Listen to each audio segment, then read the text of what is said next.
Hello, hello, hello. Howdy, everybody. It's AMP Adventures here. I'm Aaron. And I'm Patrick. We're happy you're here. Yeah, it's a gorgeous day in Central Park. This is our 5th part of our Central Park series. Yeah. We're showing off the Ramble. Yeah, this is a beautiful, quiet, and serene section of Central Park that we don't show off that often, but it is a stunning day and a beautiful place in the park. Yeah, So, it's 14 degrees Celsius, 58 degrees Fahrenheit. yeah. And it's Cinco de Mayo, May 5th, It 2023. is. Yes. Let's have some tacos and make our way through the Yeah, and a Ramble. margarita. Yeah. Should we get going? Let's get going. All right, here we go. All right, so the Ramble is about just north of the lake. We're almost in the midsection of the park right now. It is the most well-known of the park's 3 woodland landscapes. The other 2 are the North Woods, which is in the very northern part of the park, up by 110th Street, and the Hallett Nature Sanctuary, which is on the southern part of the park. And this offers visitors an experience of the woods right here in the center of the city. You can see how perfect that is. The city in the background, the woods right here. Oh, yeah. Best of both worlds there. Now, the Ramble itself is about 36 acres, or about 14 and a half hectares. And it's between 73rd and 78th Streets. And it's designed to look like the forests of upstate New York. It's inspired by places like the Catskills and the Adirondacks. And as we make our way through, we'll see winding paths and trails and rustic bridges, meandering streams, dramatic rock outcroppings, dense plantings. It's very popular for exploration. And everything has just come to life this spring. Just in the last, it's. I wish there was you could capture the whole thing in quick time. Just watch the park come alive. It's greened up so beautifully, especially today with the sun shining. We just got some rain, so everything is nice and bright and green and lush. Yeah. I bet we'll see some bird watchers as well along the way. It's a very popular spot in the park for bird watching. And we're near some of the most prominent features of the park as well. The Belvedere Castle is just to our north. The lake is this body of water you're seeing in front of us. And we're not too far from Bethesda Fountain. We're about to go out on what is known as the Oak Bridge. It crosses the Bank Rock Bay, and some folks call this the Bank Rock Bridge as well. And the original structure would have been a wooden trestle made of yellow pine, and it had stone abutments. But it had a bit of decline, and so now it's all, what do they call this? Composite wood. So it looks like wood, but it's in fact somewhat fake, but that will let it hold up a little bit better. And from here you get beautiful views of the lake and Central Park South right there below. That's Billionaire's Row you see there in the distance. Boy, we could not have asked for a prettier day. It really is gorgeous. I'm surprised there's not more people in the park. Yeah. All right, now, should we head into the Ramble proper? Let's do it. Yeah. Which way do you want to go, left or right? You pick. Let's go. Pick your own adventure. Let's go left. All we might right. hit that beautiful bridge. All right. So we're going to make our way up to the Ramble Stone Arch Bridge. And we'll probably walk over it and we'll see it from below as well. We'll do both, right? Yeah. All right. Here we go.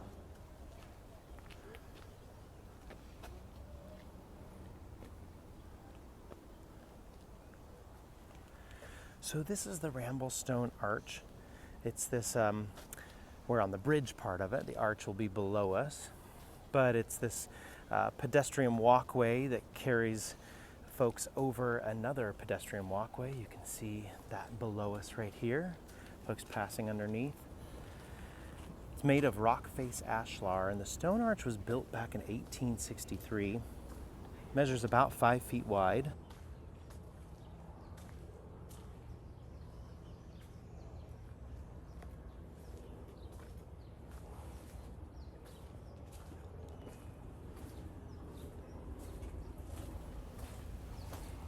So the Ramble is meant to be a refuge from the busy pace and the pressures of the city life.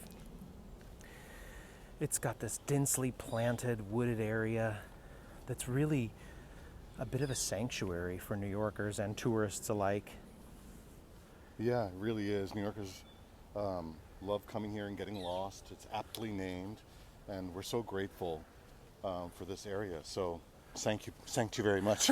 Thank you very much. I blew it. It was described by Frederick Law Olmsted, one of our two parks designers, as a wild garden, but it is definitely has been developed as part of the park. They planted it and landscaped it accordingly so that it could be a place where you get lost in.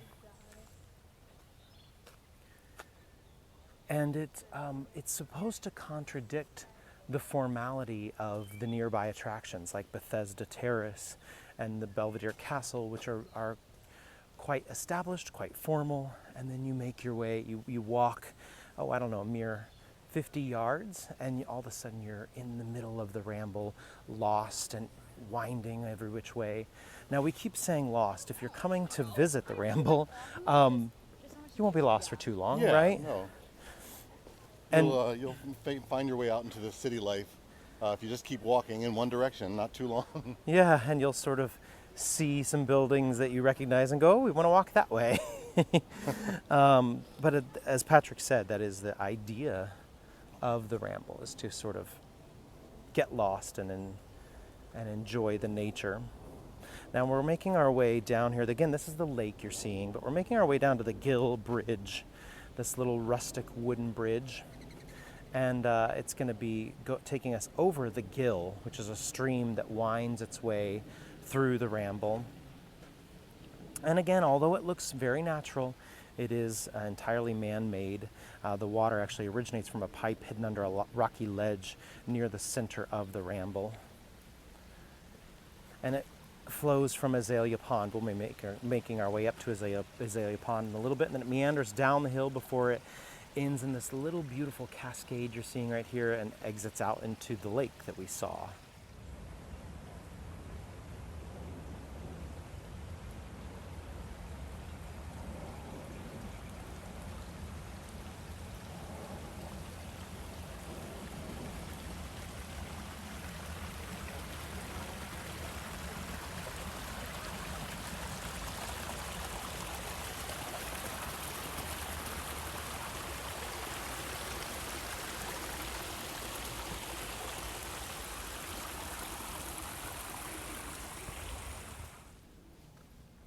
There are over 6,000 trees of over 60 varieties here in the Ramble. Black cherry and black locust are seen quite a bit due to their self-seeding. Also, we'll see the tupelo, the American sycamore, several different varieties of oaks, the Kentucky coffee tree, and you can delineate the Kentucky coffee tree because it is holding a coffee mug. That is not And true. it does have a southern drawl. That is not true. As well. That is definitely not true. All right, well, at least has some bark to it. Ayo! Oh my God. Okay, I could have done better with that one. Some of the other trees we'll see are the hackberry, the yellowwood, and the cucumber magnolia. And some of the common plants are the Sephora, philodendron, and over 230 species of birds are found here in the Ramble.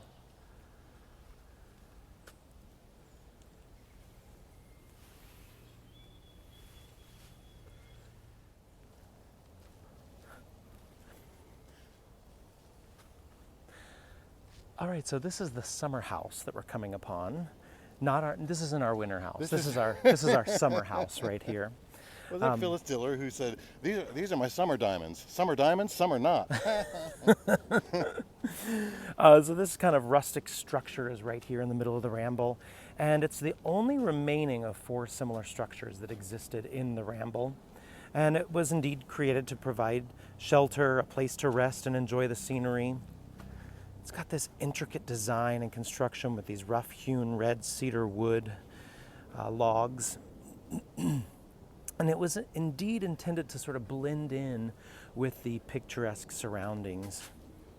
Now, this has been rebuilt and repaired by the Central Park Conservancy over the years, but there's been some analysis on it, and apparently the posts of it are still the remaining posts from that original structure, or at least some of them are. Again, that's the summer house. You can get yourself a picnic if you want to. Oh, yeah. Or if you want to enjoy the Ramble on a day when it happens to be raining because it's your last day in New York or something, know you've got a little bit of shelter here in the Ramble where you can stay dry and still enjoy the Ramble in Central Park all around you. All right, let's make our way over to Bow Bridge, shall we? Let's do it.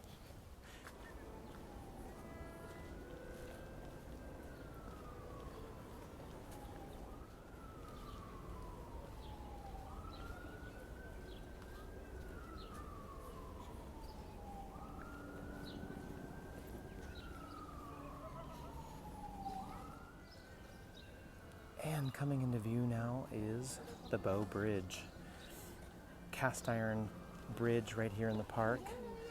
Resembles the bow of an archer or a violinist. It was built between 1859 and 1862. This is the lake you see right here in front of us. It doesn't look like they're out today, but you'll see rowboats on the lake and sometimes gondolas. And then in the distance would be Bethesda Terrace, which you don't see much of from this view.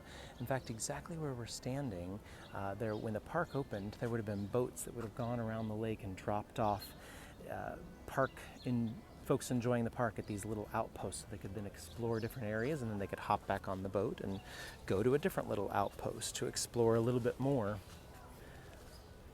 Now it's a very popular spot for engagements, weddings.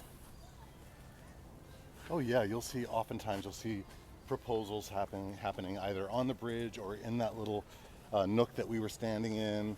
We've seen it several times. Yeah. Bow Bridge, by the way, might seem familiar to you because it's been in quite a few films. Enchanted, Spider-Man.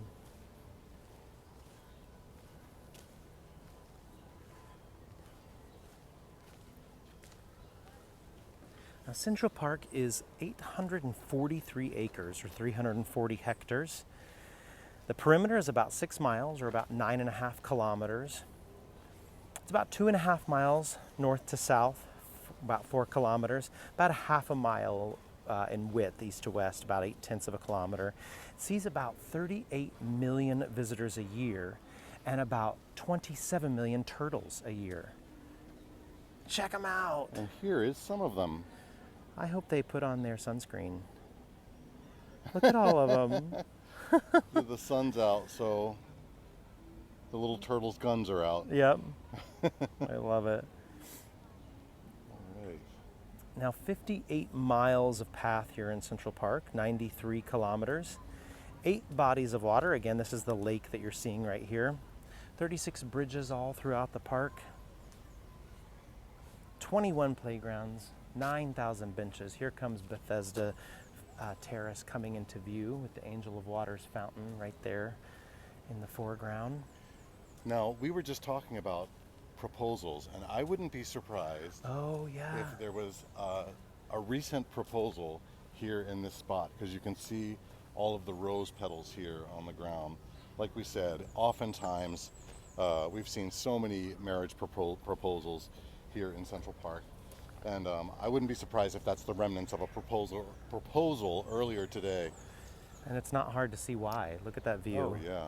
So again, that is 59th Street, or Central Park South, you're seeing right there in the distance. And the lake is in the foreground, and Bethesda Arcade and Terrace right there in the middle. And those tall, thin buildings there, that's part of what is called Billionaire's Row. You have to be very wealthy to live in one of those tall buildings. Ooh. We have a turtle friend Oh, trying yeah. to join our tour right here. He said, "Hey, can I come along?" He said, "Hey, NP Adventures." Yeah. And unfortunately, we can't take him with us. He'll slow us down. Yeah. I don't know, he might surprise us. He might, yeah, exactly. Now, it is a living work of art, Central Park. The lake you're seeing right there is all landscaped. The lake, actually, you could pull a stopper like a bathtub and it could drain out, so they could clean it or do some repairs or work on it. It flooded recently. We had major rains here in New York, and it actually spilled into Bethesda Terrace. It got quite filled up with water. The bathtub overflowed. Yeah, it was like a foot deep of water there. Now, the park was designed by Olmsted and Vaux. They were one of 33 in a design competition. So the city had overdeveloped, and they hadn't included green space. And that was in the that development happened in the early 1800s. Started with something known as the Commissioner's Grid Plan of 1811. And when they gridded out the streets, they didn't include that green space.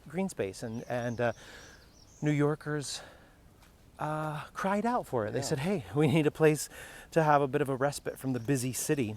And the city listened, and so they decided to build Central Park. The first part of it opened in 1858, which was basically the park just below us. And then the second part opened it was completed in 1876.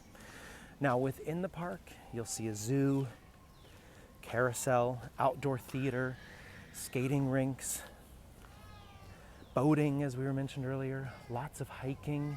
Oh, this gentleman came prepared. He did. He's ready. He's brought his office with him. Softball fields, jogging. I mean, the park there's a countless amount of things to do in the park. The birds are loving our tour. Yeah, they sure are. Yeah. It's open 6 a.m. to 1 a.m., by the way. And it's only the fifth largest park in New York City. It's, of course, the largest in Manhattan. But in New York City, it's the fifth largest. So that little stream you were just seeing is the Gill, which streams out of Azalea Pond, where we're headed now. And we've hit the right time of the year because the azaleas are in bloom. So it is, of course, called Azalea Pond because of the azaleas that are here. And Because they grow roses here? Exactly. And it's one of the most popular spots for bird watching here in the Ramble as well. Now these azaleas are over 100 years old. Look at that beautiful color on them. I mean, they're really just stunning. They kind of curve halfway around this little pond. It's like they're lit from the inside. They're so bright.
And as we mentioned back by the Azalea Pond, this and really throughout all of this tour, this area is quite popular for bird watching, but this area in particular, and we'll see if we can zoom in on some bird houses there in the distance. Now that the leaves are in, they're not as easy to see. In the spring and the fall, before the leaves come in or after they go, you can see them quite obviously, but there's one. So we have some bird houses up in this area to attract even more birds to the Ramble. And there's some benches all around here, making it very popular for bird watchers. Really cool section of the park.